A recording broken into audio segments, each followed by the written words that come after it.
Okay, and welcome back to Ghost Preparedness. We are in the command center getting ready to talk about death. But before we talk about death, I just kind of want to throw this out here. We are up to like 54 subscribers, if I remember correctly, which is super cool, super exciting. This channel is growing a lot quicker than I thought it would.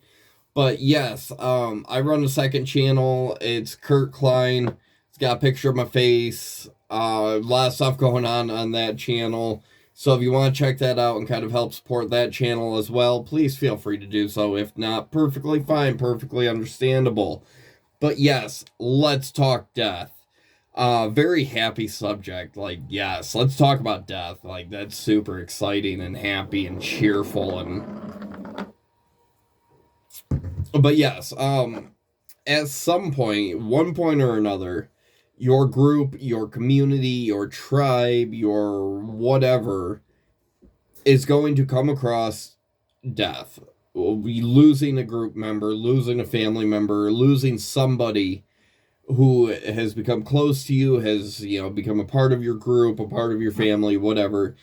That somebody's gonna die. Like, people die. Like, that's not anything that, like, oh my god, like, how'd this happen? Like, at one point or another, somebody in your group is going to die. Like, old age, infection, attacked, whatever, It's something that you cannot prevent. It's something that you cannot hide from. Like, you cannot hide from death. You can't outrun death. Like, it's just common sense, And it sucks because death is it's a sad thing. It can devastate a community. It can devastate a group, a tribe, whatever. But unfortunately, in a situation, end of the world, zombie apocalypse type stuff, you aren't going to be in a position to where you can let the death of a family member or team member or group member shut down your group, shut down your community.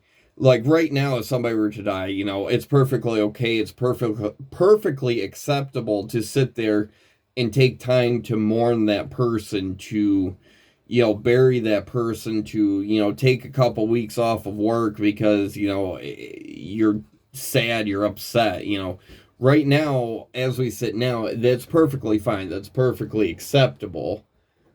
But when it comes down to, zombie apocalypse, end of the world, mass hysteria, you don't necessarily have the ability to sit there and take 2 weeks off. Like, you don't have the ability to sit there and mope around because, you start moping around, you take a couple weeks off, then, who's going to help with the garden? Who's going to do these projects? Who's going to, go out and, get supplies and stuff? Bury the people who die in your group, in your community.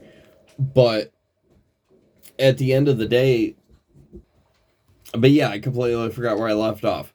Had to hit the pause button. Yeah, during end of the world situation, you're not gonna have the ability to sit there and properly mourn somebody who has died in your group, in your community and stuff. And it sucks. It's a shitty way to look at it, but it, you're gonna have to move on. You're gonna have to carry on. You're not gonna be able to sit there and take time off. Like, there's gonna be no way to do it. I mean, if you got 500 people in your group, in your community, whatever, I mean, maybe then. But if you only got like 10, 15 people, I mean, people are going to be relying on you. People are going to be, counting on you to do the things that need to be done. And if you're so caught up in the death of somebody, you're not necessarily going to be able to um, focus on what needs to be done. Now, with all that being said, making sure that you have people to talk to, making sure that, you're not keeping everything bottled up, be able to communicate with people, because it is a stressful situation. It's a crappy situation, not being able to sit there and mourn your brother, sister, whoever who just died. They can become very depressing, very stressful. So making sure that, you know, you have somebody, whether it's Billy or whoever, that you can sit there and talk to, you know, just kind of unload onto that person. That way, you know, you can keep a level head and still be able to function, still be able to be a part of the group, a part of the community. And, you know, going with that, you know, it's not going to hurt. It's not going to be the end of the world to sit there and bury that person when you have that opportunity. Like, obviously, if you got zombie horde pounded on your front door, I mean, you're not going to have the time to sit there and bury someone. But, you know, after the fact, after, you know, things settle down or whatever, you know, take the time to bury them. Like, that's not a terrible thing. That's not going to, you know, become an inconvenience for the group, for the community or whatever. But I guess the point I'm getting here is just make sure that you have somebody you can talk to, because that's gonna happen. Old age, infection, whatever, it's gonna happen. Like, you can't deny it. So kind of coming to terms with that now is gonna be beneficial for you in the long run, especially if the world does, you know, go up in flames and everyone's at each other's throats and everything. But that's kind of all I got for this video. I gotta at some point get around for work, so if you like the video, hit the like button.